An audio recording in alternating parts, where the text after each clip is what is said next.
In the middle of New York's busy streets, she found something she wasn't looking for.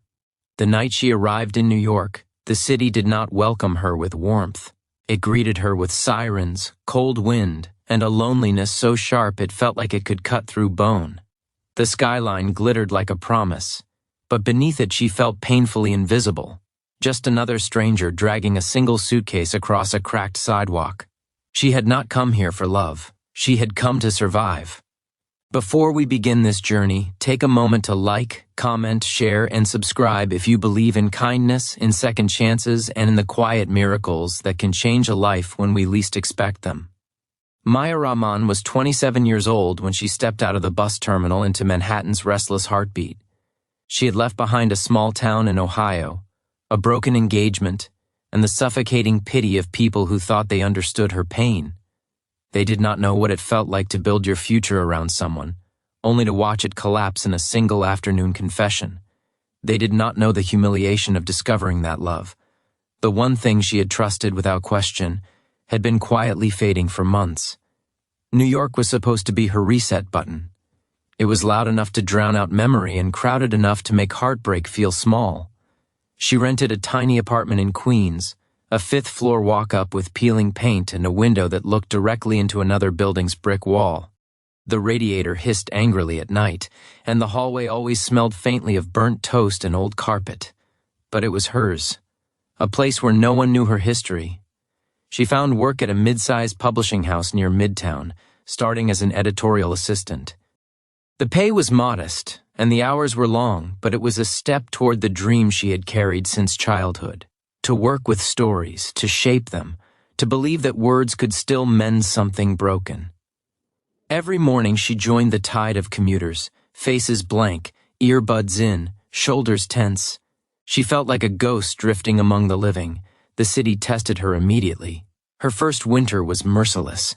Wind sliced through her thin coat as she hurried between subway entrances and office buildings. One night, after staying late to finish a manuscript review, she missed her train and waited on the platform for 40 minutes. The fluorescent lights flickered overhead, and the tunnel echoed with distant rumbles. She stood there fighting tears, wondering if she had made a mistake. The loneliness was not dramatic or loud. It was subtle and persistent. It crept in during grocery shopping when she saw couples arguing over pasta sauce.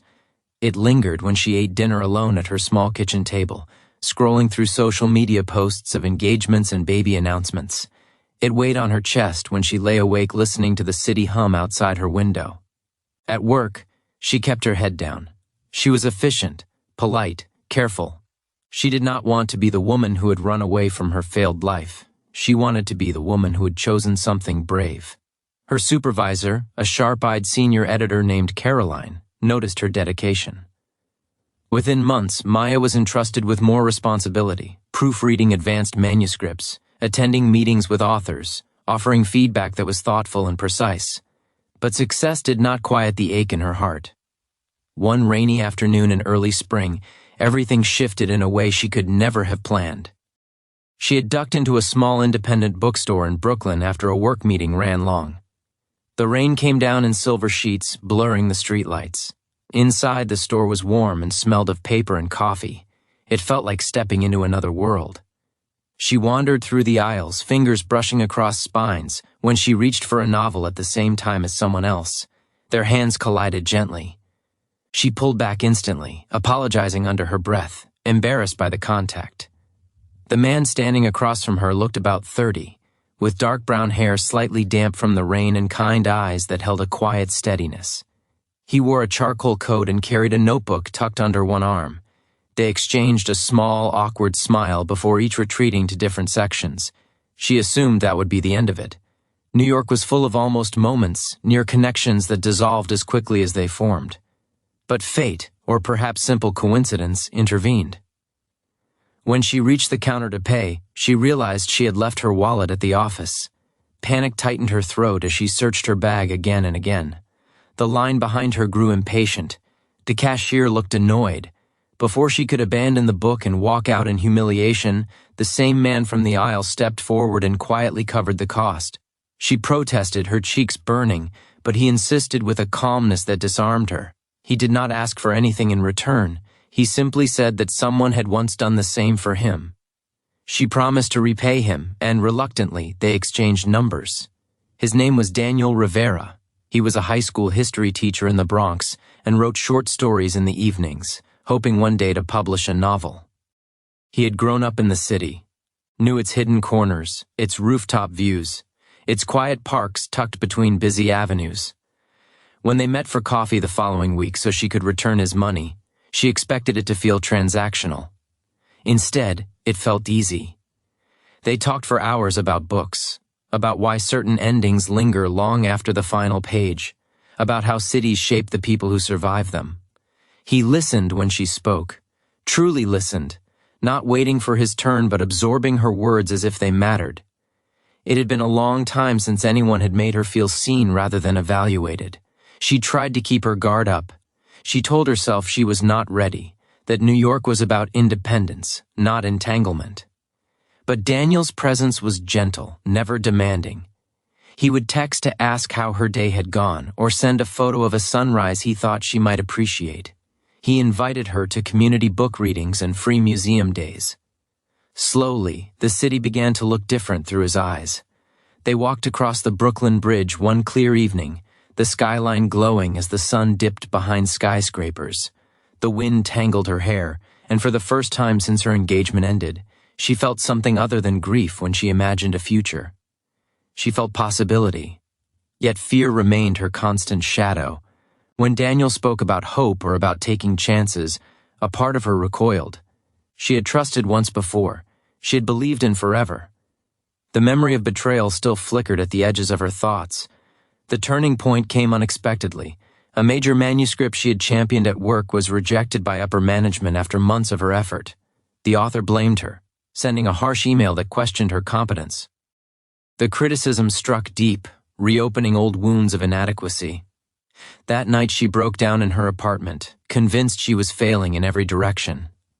Daniel came over with takeout and sat beside her on the worn couch. He did not try to fix the situation. He did not offer grand solutions. He simply reminded her that setbacks did not define her worth.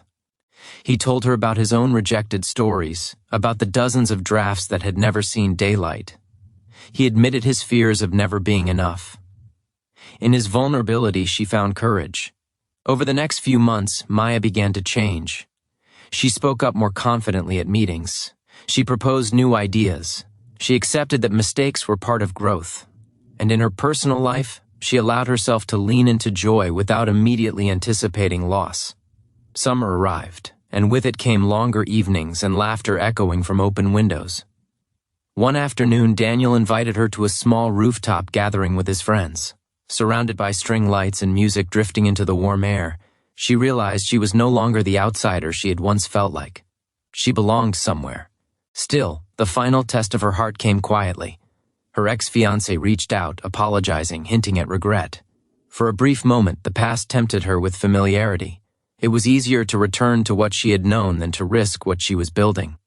She walked alone through Central Park that evening, leaves rustling overhead. She thought about the girl who had arrived in New York with a suitcase full of disappointment. She thought about the woman she was becoming, stronger, softer, unafraid to hope again. And she understood something crucial. Love was not about clinging to what once was. It was about choosing what nurtured growth. She chose to let the past remain where it belonged. When she told Daniel about the message, she expected uncertainty. Instead, she saw trust in his eyes. Not possession, not jealousy, but trust. That was the moment she knew this was different. This was not a love built on fear of being alone. It was a love built on respect. Months later, on a crisp autumn morning, Daniel surprised her by taking her back to the small bookstore where they had first met. The same warm scent of paper lingered in the air. He handed her a manuscript bound simply with a ribbon. It was his first completed novel, dedicated to the woman who had reminded him that stories and hearts deserve second chances. Tears blurred her vision as she read the dedication. In that quiet aisle, surrounded by shelves of possibility, she felt the full weight of her journey. She had come to New York to escape heartbreak. She had never expected the city to hand her something gentler, something truer. If this story has touched your heart so far, take a moment to engage with this video. Like it, share it with someone who needs hope, and subscribe to the channel to keep these stories alive. And before we reach the final moments, I have a special request. Comment the word believe if you think love can find us when we least expect it. Years later, when Maya looked back on that cold night of her arrival, she no longer felt the sting of loneliness. She remembered the courage it took to step into the unknown. She remembered the bookstore, the rainy afternoon, the hand that reached out not to claim her, but to support her. New York had not changed her overnight. It had tested her, humbled her, and slowly rebuilt her. Love had not arrived like fireworks. It had come quietly, patiently, in shared coffees and rooftop laughter, in steady reassurance and mutual dreams. She never expected love in New York, but perhaps that was the point. The most beautiful chapters are often the ones we do not see coming, and sometimes, when we dare to start over, the city that once felt impossibly large becomes the very place where our hearts finally feel at home.